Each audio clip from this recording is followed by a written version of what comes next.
What's going on, everyone? Welcome back to your favorite anime channel. This is your host Sunriser, back with another Anime News Weekly. Man, this week has been on a roll. Something good just keeps coming up every single day. I know I said it last week, but seriously, the summer of 2020 is sure to be the best part of the year for anime. So many exciting new shows have started airing, and if you're not sure about what you should be watching, just stay tuned. Now, without further ado, let's jump right in.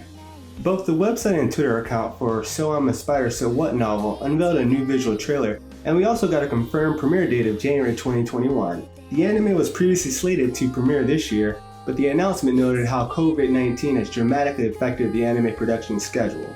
The plot of this series follows the story of a girl who gets reincarnated in the new world as a spider. As she struggles to survive in the new world because she's the weakest monster, will the mystery behind her reincarnation get unraveled? While this story reminds me a lot of that time I got reincarnated as a slime, I can already tell this anime is going to be quite unique and interesting considering the massive fan base on the light novel. Speaking of our favorite slime boy, Crunchyroll announced on Thursday that it will begin streaming the 5th OVA for That Time I Got Reincarnated as a Slime on November 27th. Many fans of the show are already excited for the release of Season 2, which has a January 2021 premiere date, but some of these fans may not be aware that Rimuru has been making appearances in a few OVAs as well.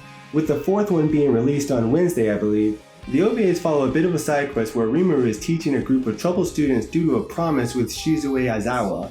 Well, over the course of the 4 episodes released so far, this side story has evolved into something that appears to be a permanent part of the show. It has everything that's loved from the first season in a very well narrated direction.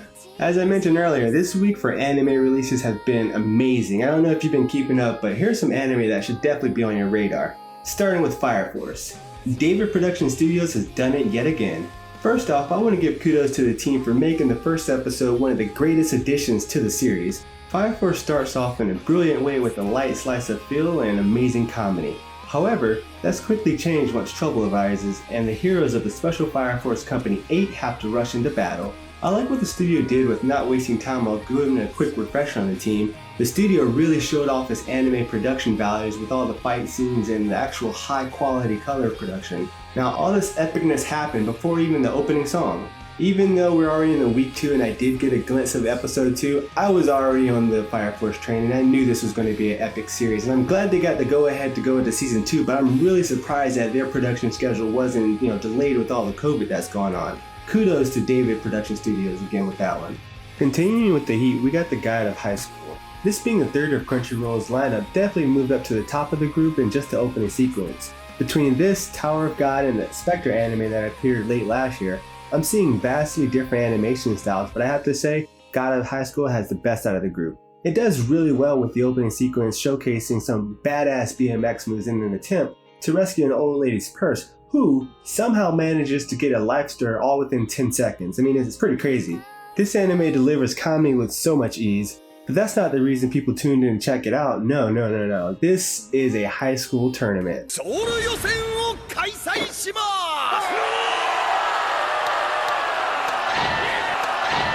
But when it comes to this part of the episode, the anime really starts to shine. I mean, it shows everything from fluid fight sequences that make you feel as if you're moving with the characters themselves. Even though this was the first episode, I didn't notice a lack of storytelling or needed one for that matter. I'm sure it'll come up later in the story, but for now, just enjoy the show. Waiting on Wednesday for ReZero was like waiting for Christmas in July. Seriously, I was clicking and upping and refreshing, hoping for that first episode, and sure enough, it did not disappoint. Animation Studio White House picks up right where the director's cut ended and throws you into complete chaos. Although it was a short fight scene, it definitely was a good reminder that Rim will and always be the ultimate waifu. So many emotions followed me through the first half of the episode that I was just as torn as our boy Subaru in that one scene. Without giving anything away, we're introduced to a couple new villains of this series, and by the end of the show, I'm literally just bumbled by all the questions I had, which is a great thing. You always want questions to keep you going, so I'm excited for ReZero. It's been too long since ReZero appeared, and I know all the fans out there have just been waiting just like I have and have not been disappointed by their first episode, so here's to a whole season of greatness that we all can appreciate. Another isekai or Demon King anime. I'm not sure if Demon King animes would fall into that, but I feel like they go hand in hand. But another one actually started airing this week called The Misfit of Demon Academy. My early impressions from the first episode were actually pretty good. You know, the animation was obviously key and it held up. If you can't tell by now, I'm a sucker for good animation, which is anime. Why wouldn't you be, you know? Not only did the animation quality hold up, but also the story seemed to be pretty cool. It had a whole rebirth scenario to it where this Demon King is reborn after 2,000 years, of course with his godlike abilities right from the start, and he's actually in school to become the Demon King that he set himself out to be. So it's a really interesting take on the whole genre, and I'm actually kind of excited. And our Demon King is not pulling any punches if you've seen the first episode, but if you haven't, make sure you check it out. It's still on Crunchyroll and Funimation, I believe, or there's some other streaming stuff, no. But if you haven't checked it out, I definitely recommend giving it a shot. It's worth the look. Now, while taking a break from the isekai genre, we find a new series, Deca-dence, that offers a fresh new story that is brought to you by Studio Nut. If you can tell by now, I'm a huge fan of season openers that throw you right into the story, and Deca-dence definitely does not disappoint. This anime is filled with mysteries about stories of the surface where 90% of the entire population has been decimated by these new aliens, I believe. Well, anyways, this anime gives me Made in Abyss-like vibes, and that series is absolutely amazing. Check it out on Amazon Prime, I believe, if you haven't heard of it.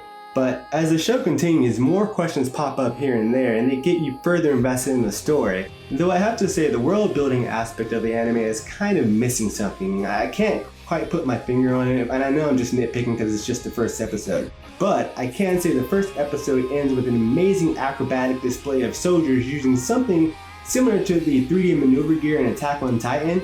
The animation team really held it together throughout the episode, and they held nothing back in the end. I think this show is going to be on everyone's must-watch radar for summer 2020. However, to be honest, I can't talk about the summer's top anime without mentioning Sword Art Online Alicization. I know, there's some people who hate it or love it, but for the most part of the audience that love it, they were not disappointed on today's episode that aired today. I honestly feel like Sword Art Online or SAO actually went by with a blur. It had a lot of great action scenes. Some of the scenes were definitely interesting, to say the least, but overall it was a great episode.